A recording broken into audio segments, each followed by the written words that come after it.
In October 1972, a plane carrying a rugby team from Uruguay vanished into the Andes Mountains. What followed was not just a survival story, but a psychological experiment forced upon ordinary people, one that would last 72 days, claim most of their lives, and leave the survivors permanently changed. This is the true story of Uruguayan Air Force Flight 571 and how a group of people survived conditions no human body was meant to endure. The aircraft was flying from Montevideo to Santiago, carrying members of the Old Christians rugby team, along with friends and family. As the plane crossed the Andes, the pilot descended too early, believing the mountains were already behind him. They weren't. The aircraft clipped a ridge at full speed. One wing tore off instantly, then the other.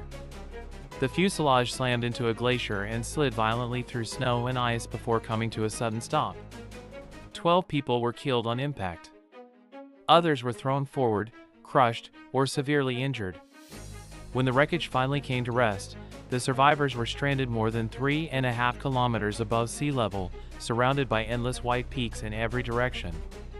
They had no winter clothing, no survival gear, no shelter beyond the broken fuselage. And as night fell, the temperature plunged below -30 degrees Celsius. Several more people died that first night from injuries and hypothermia. The survivors packed themselves into the remains of the plane, blocking gaps with luggage and seat cushions, taking turns sleeping because lying still for too long could mean freezing to death. There was no leader, no plan, just shock, grief, and the realization that rescue was their only hope. For the first week, they believed help would come quickly. Search planes flew overhead, close enough to hear the engines. The survivors tried everything, waving debris, writing messages in the snow using lipstick, even shouting until their voices were gone.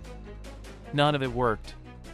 The white fuselage blended perfectly into the snow. On the 8th day, they heard a radio broadcast from the plane's remaining battery. The search had been officially called off. Authorities believed no one could have survived the crash. At that moment, hope based on rescue ended.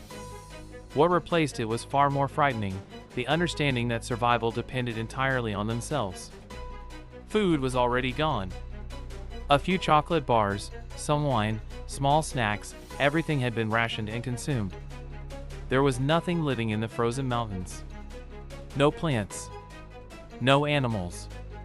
Just ice, rock, and the bodies of those who had died. For days, the group avoided the subject. But starvation is relentless. Weakness set in.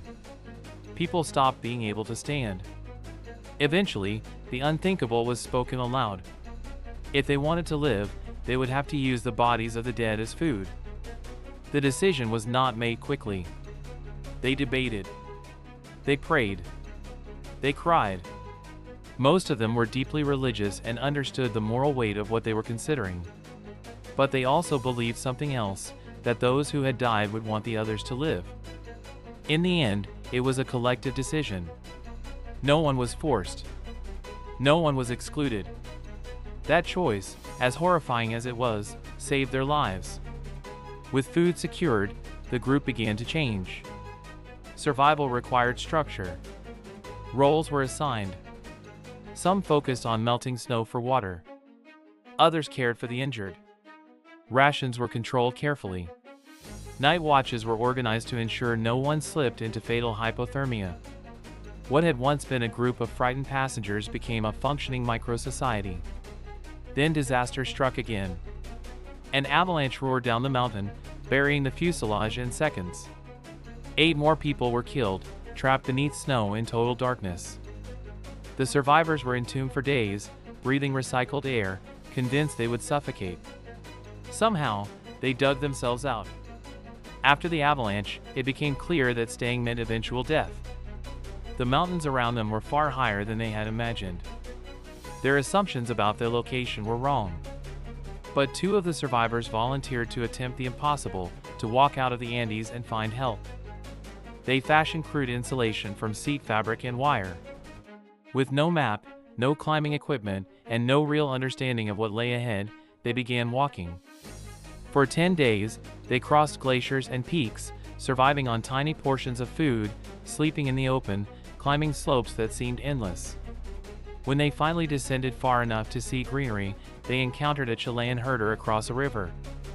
At first, he thought they were ghosts. Communication was impossible over the rushing water, so the survivors wrote a message, tied it to a stone, and threw it across. The herder read it, turned, and ran for help. Rescue helicopters reached the crash site days later.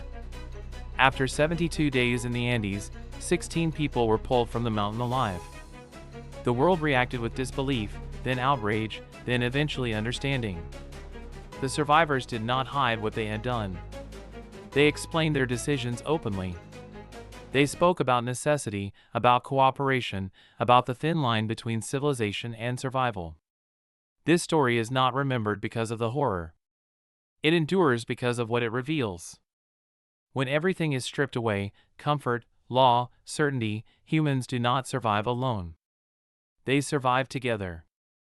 Through shared responsibility. Through impossible choices. And through the will to keep going, even when the world has already given up on them.